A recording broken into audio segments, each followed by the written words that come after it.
Bonjour à tous. Alors, je vous ai préparé cette petite vidéo pour vous montrer, vous expliquer comment concevoir vous-même votre propre fichier de masque solaire. Alors, ça paraît un peu barbare comme ça, on va essayer de le remettre dans le contexte. À quoi sert un fichier de masque solaire? Un fichier de masque solaire rentre dans le processus de calcul de productible de vos panneaux solaires. Le but du jeu, c'est que si vous habitez en fonction de là où vous allez habiter, vous allez pouvoir prévoir la quantité d'énergie que va produire vos panneaux solaires, s'ils sont orientés de telle manière, s'ils sont plein sud, s'ils sont à l'est, s'ils sont à l'ouest, et si potentiellement il y a des obstacles en face de chez vous.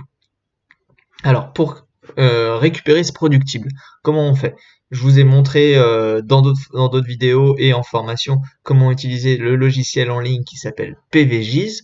Ok, donc je vais vous faire un tout petit retour là-dessus. Hop, vous prenez votre navigateur, vous tapez PVGIS, vous cherchez PVGIS, vous tombez dessus. Donc la nouvelle version là de PVGIS qui va vous permettre donc de placer votre curseur exactement là où vous le souhaitez. Donc là, je l'ai mis à la latitude et longitude que je voulais, à mon Pérou. Mais voilà, il peut être tout à fait ailleurs. On peut justement le mettre plutôt vers Calais.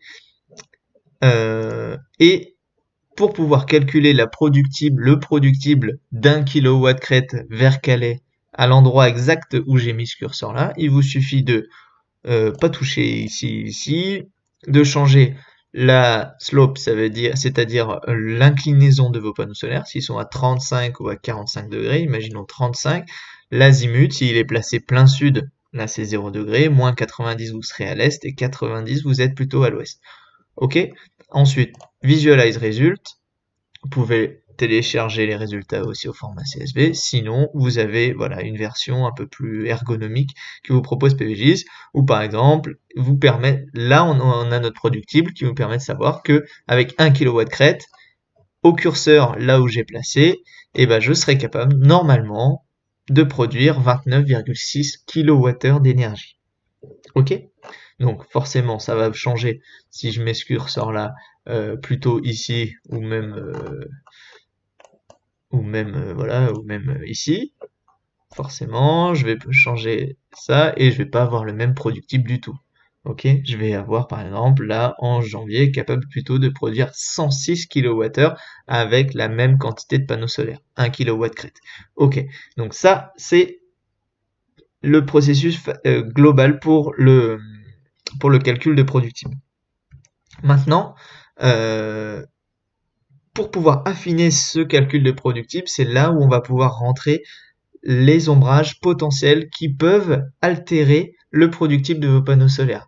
Ok, forcément, si vous avez un arbre pas loin, si vous avez la maison des voisins qui se retrouve un peu, voilà, qui amène un peu d'ombre sur vos panneaux solaires, ben vous n'allez pas être capable de produire les 106 kWh en janvier, mais peut-être un peu moins. Et c'est ça qu'on veut pouvoir prévoir et pour pouvoir décider le nombre de panneaux solaires nécessaires pour répondre à nos besoins. Alors, ce qui va se passer, c'est que PVGIS, lui, intègre déjà un certain nombre de masques solaires. Il est capable, en fonction de l'endroit où vous aurez placé votre curseur, de savoir s'il y a telle ou telle montagne, s'il y a tel ou tel accident de terrain qui se trouve pas loin et qui peut altérer votre productible. Ça, lui, il est capable lui-même de calculer donc l'impact de ces obstacles. Cependant, il va pas être en capacité de savoir s'il y a tel ou tel arbre, s'il y a la maison du voisin, s'il y a des choses qui sont un peu, voilà, un peu biscornues que lui-même il peut pas savoir. À ce moment-là, ça peut être pertinent de fabriquer vous-même votre fichier de masque solaire.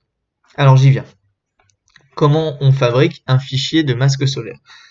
Un fichier de masque solaire, c'est ni plus ni moins qu'un tableau avec deux colonnes. Ok, une colonne avec l'azimut et une autre colonne avec la hauteur d'obstacle. Alors comment ça fonctionne? C'est que en gros, donc l'azimut, ok, si vous êtes à 0 degré, vous êtes plein sud. Si vous mettez au niveau de vos panneaux solaires que vous regardez plein sud, et bien vous regardez, si vous tombez sur un petit arbuste par exemple qui est un peu plus loin là, et ben il va falloir noter la hauteur de cet arbuste. Cette hauteur-là, on va pas la mesurer en mètres, parce que on va plutôt la mesurer en hauteur d'angle par rapport à l'horizontale. Alors, ça paraît un petit peu complexe comme ça, et c'est pour ça que je vais vous expliquer un peu plus. Hop. Ce qui va se passer, c'est que je vais vous proposer d'utiliser un clinomètre. Un clinomètre, c'est ni plus ni moins. Bon, vous pouvez lâcher, il y en a qui existent sur le marché aussi. Là, je vous propose la version simple et autoconstructible, où c'est juste un rapporteur que vous imprimez, que vous collez sur une feuille, un papier de carton, là par exemple, pour que ça rigidifie un peu la chose. Vous laissez pendre une ficelle avec un poids au bout, et banco, vous avez votre clinomètre. Et ce qu'il va falloir faire, c'est de mesurer l'angle à chaque degré d'azimut entre l'est et l'ouest au niveau de vos panneaux solaires. Ok? Donc comment on fait? Par exemple, on se place en plein sud. Ok? Donc là vous êtes à 0 degré et vous regardez donc la hauteur de l'arbre par exemple ou de l'obstacle qui est en face de votre champ de vision. Vous pointez le bout de votre carton à la hauteur maximale de votre obstacle. Ça sera mieux comme ça. Et hop, quand vous êtes bon, vous bloquez votre petit poids et vous pouvez lire l'angle finalement de votre obstacle. Et donc là, on lit environ 30-32 degrés. Ok, on n'est pas à quelques degrés près. Et donc là, à ce moment-là, vous pouvez rentrer dans votre fichier à 0 degré, plutôt 30 degrés. Ok. Et donc ce que je vous propose, c'est de bien rentrer. Vous commencez à l'est, plein est, à moins 90, et tous les 10 degrés d'azimut, vous faites la même mesure que je vous ai montré. Vous mesurez la hauteur d'obstacle. Ok. Et donc je vous ai préparé un petit fichier Excel qui vous permet de mesurer, de rentrer vos données au fur et à mesure. Donc, par exemple, vous étiez à moins 90 plein est, et donc vous avez mesuré un obstacle à 20 degrés, vous mettez un petit 1 dans cette colonne-là, au niveau du 20 degrés. Ok, à moins 80, par exemple, vous n'avez rien noté, donc vous mettez rien. À moins 70, là, il y a un gros arbre qui commence, par exemple, à 35.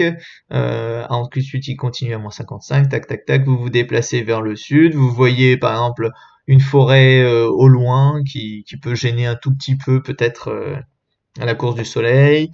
Mais vous le notez quand même. Donc voilà, mettez des 1 là. Et puis, arrivé là, vous avez peut-être, voilà, le voisinage qui arrive au niveau de l'ouest et qui peut gêner potentiellement voilà, le soleil en fin de journée.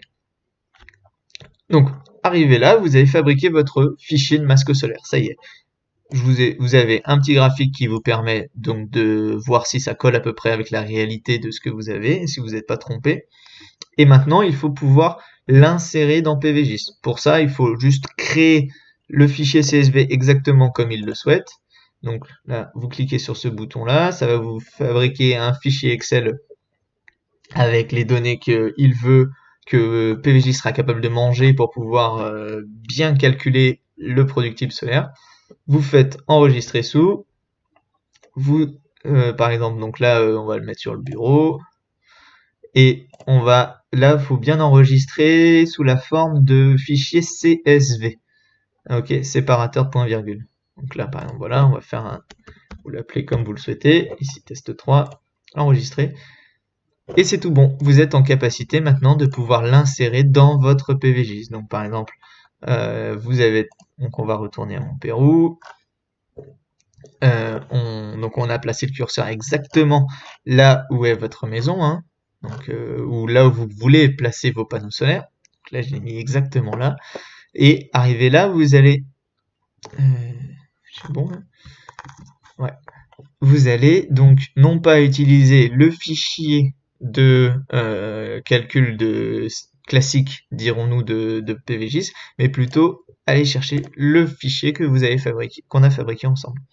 Donc là, vous allez chercher par exemple, hop, le test 3 CSV et vous pouvez visualiser les résultats. Et là, le productible intégrera les potentiels masques solaires, okay, que vous retrouvez même ici. Là. Et voilà, donc maintenant vous pouvez jouer pour pouvoir voilà, savoir si je les mets ici ou si je les mets ici mes panneaux solaires en fonction du coup, et le masque solaire ne sera pas le même. Et donc, quel va être l'impact et est-ce que ce sera préférable de laisser mes panneaux solaires ici ou plutôt de les mettre ici. Donc voilà, j'espère que cette vidéo vous aura aidé en tout cas à réaliser ce fichier de masque solaire. C'est pas très compliqué, mais il y a moyen de s'embrouiller de deux, trois trucs. Moi, ce que je vous propose, c'est que si vous avez le moindre questionnement, si vous avez le moindre voilà petit doute, ou si vous voulez aussi tout simplement récupérer ce petit outil Excel que je vous ai présenté, eh ben vous n'hésitez pas, vous me contactez et moi je vous envoie tout ça. Ok? Allez, je vous souhaite une bonne soirée et à bientôt.